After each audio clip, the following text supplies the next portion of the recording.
कि राह चली लात टोके ला सुनर सैया जे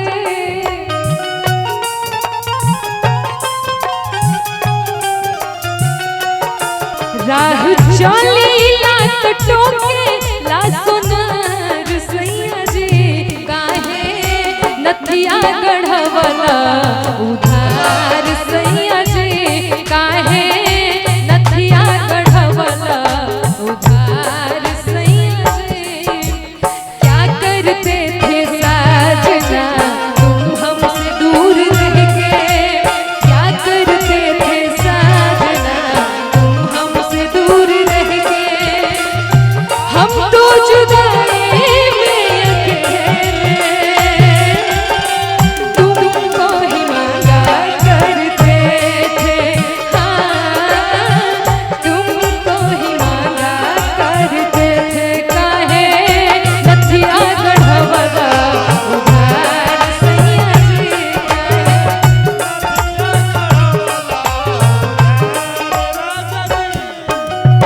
और ये कह दिया कि देखिए ये सैया जी जब हम घर से बाहर निकलते तो उस सोनार मुआना हमेशा हमारा रास्ता छेक लेता कह दिया चल चाहे रहिया धके चल चाहे गाले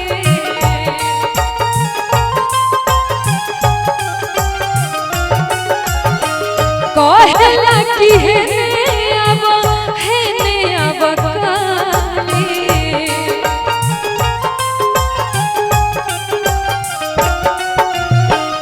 चल चाहे रहिया धके चल चाहे गाले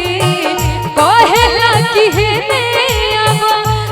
ने अब काले त जाती करत होई बहामा रास प्यार सैया जे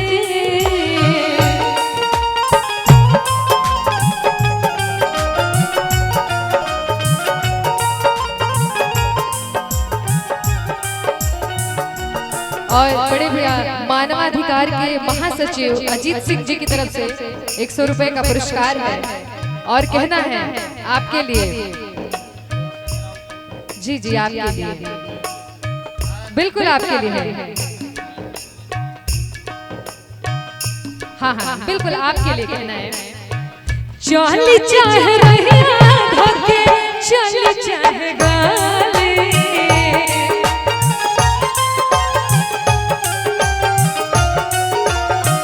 कहला कि है ने अब काले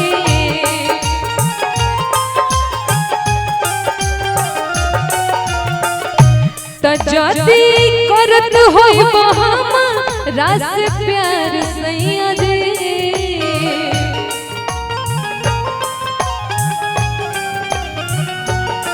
जाती करत होई बहामा रास प्यार सैया जी जाके अभी चुका द उधार सैया जी जाके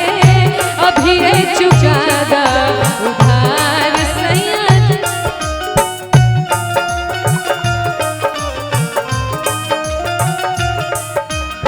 और बालू माफिया बड़े भैया रणधीर सिंह जी की तरफ से 1000 रुपए का पुरस्कार है आपको बहुत बहुत धन्यवाद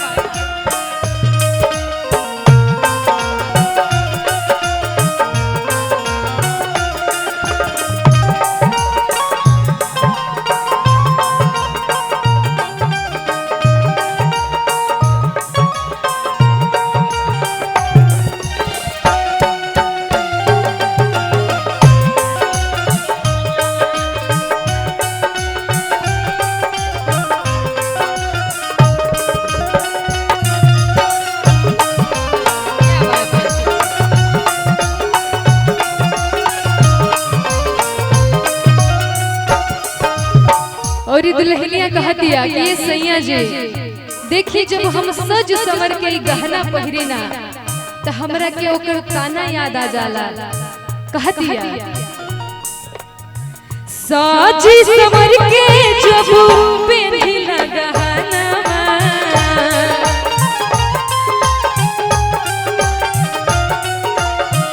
पड़ी जाला फीका जब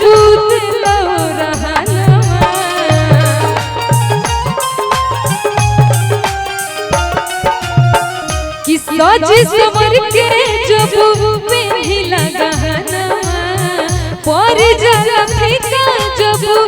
दिला रहनवा तो बाटे मुश्किल गइल बाजार सैया रे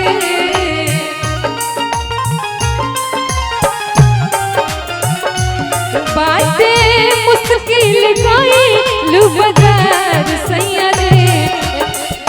सुने यही में कहे के बाद तब बाली बलिया सजाई ए हमार राजा जी बाली बलिया सजाई ए हमार राजा जी बाली बलिया सजाई तलहना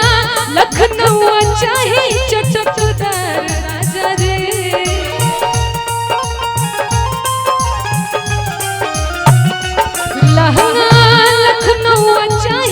चटकदार राजा रे बाली बलिया सजाई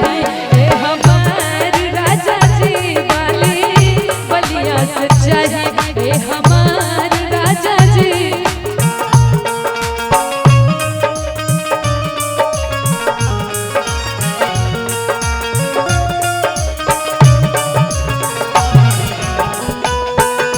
काहे बड़ा तू भुलाए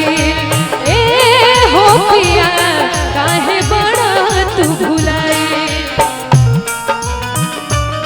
तोहर चिट्ठी बनाई लैला न तू तोहर चिट्ठी बनाई ए हो पिया काहे बड़ा तू भुलाए ए हो पिया काहे बड़ा तू भुलाए बाले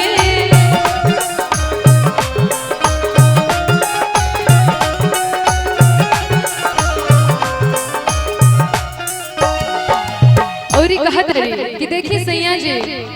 ओह छपरा के छागल बड़ा मशहूर बा हम चाहतनी कि रउरा हमरा खातिर के जरूर लेके आई कहत रही छपरा के छागल या बनारस वाली साड़ी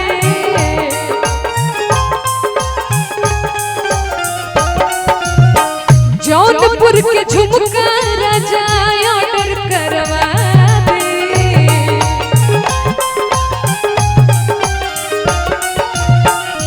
क्या बात है इतना में छागल अब बनारसी साड़ी या झुमका मिल जाएगी।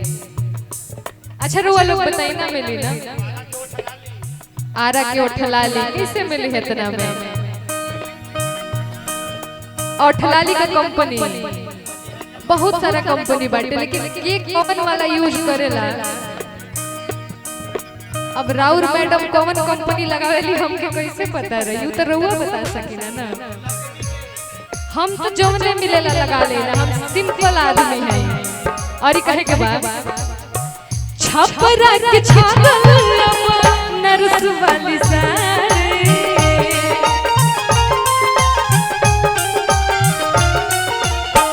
जौनपुर से झुमका राजा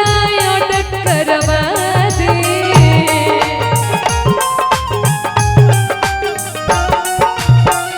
तब बाटे दिलवा में सरधाया पर राजा जी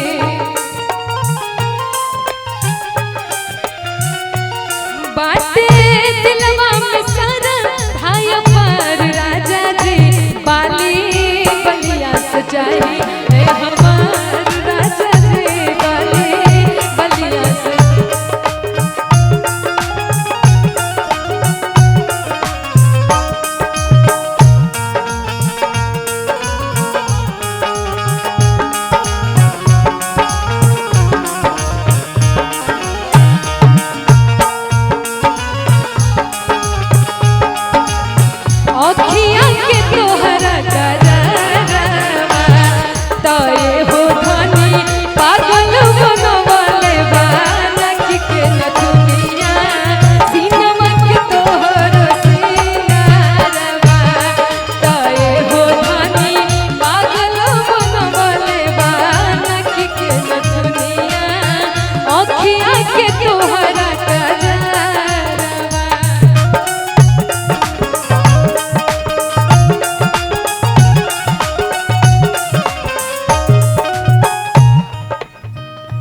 और यही में कहे के बाद तोहरा लगे हुजिएला दुनिया के मेला में,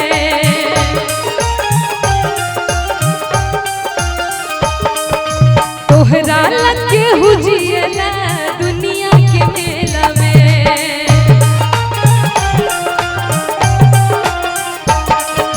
तोहरा लगे हुजिएला दुनिया के मेला में,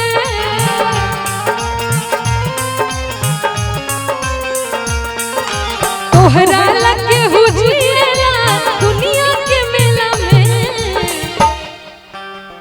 कि अरे पूछी हाँ दिल से अपना तू तनी हिनकर देख ला ना ना खाली वो नहीं को खींचे और केहू को खींचला की जरूरत थोड़ी बाटे हैं। गायत्री जी आप इतना सुंदर सुंदर गाना गा रही हैं जी और मेरा बचपन का मित्र मेरा प्यारा भाई जी पृथ्वी प्रताप सिंह यहाँ पे बैठे हुए पिस्टल सिंह जी उनके तरफ से आशीर्वाद आया है। अच्छा अच्छा बहुत बहुत धन्यवाद है। वो हमारे बहुत बचपन के मित्र और हमारे भाई यहाँ पे उपस्थित हैं जी जिन्हें लंगोटिया यार कहा जाता है। लंगोटिया यार सीज फायर हो रहा है क्या? कि तोहरा लपगली जिएले दुनिया के मेला में,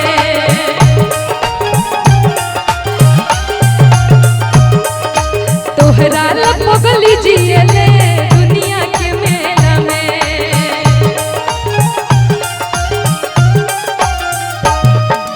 तोहरा लपगली जिएले दुनिया के मेला में,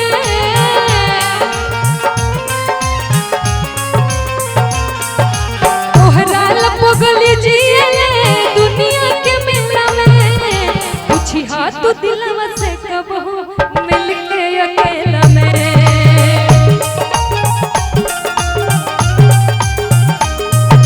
पूछी हाँ तू दिलवा से कबहू मिल के अकेला में।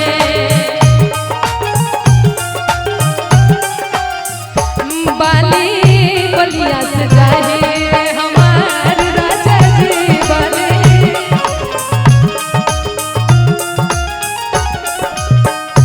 और ये कहे के बाद कि गायत्री के जीमा सैया तोहर कपारे,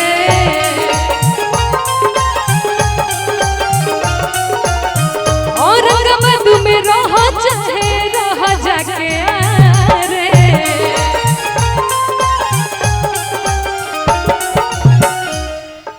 क्या बात है। बहुत बहुत धन्यवाद आपको। वैसे भी आजकल गुलाब देने वालों की संख्या है नहीं बहुत कम हो गई है। आजकल डिजिटल प्यार होता है लोगों को, कहना है ना। गायत्री के जीमा सैया तोहर कपारे,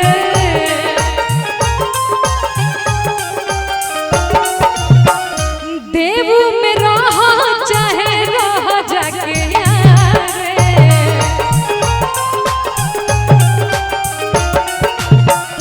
तब बाटे तोहरे हमर अधिकार सैया जी,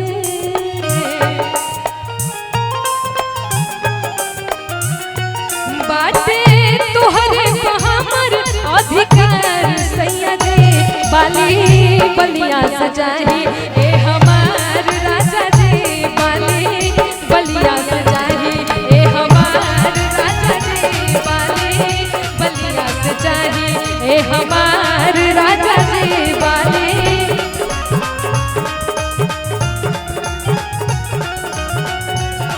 और बड़े भैया ठाकुर पृथ्वी सिंह जी की तरफ से 200 रुपए का पुरस्कार है जी।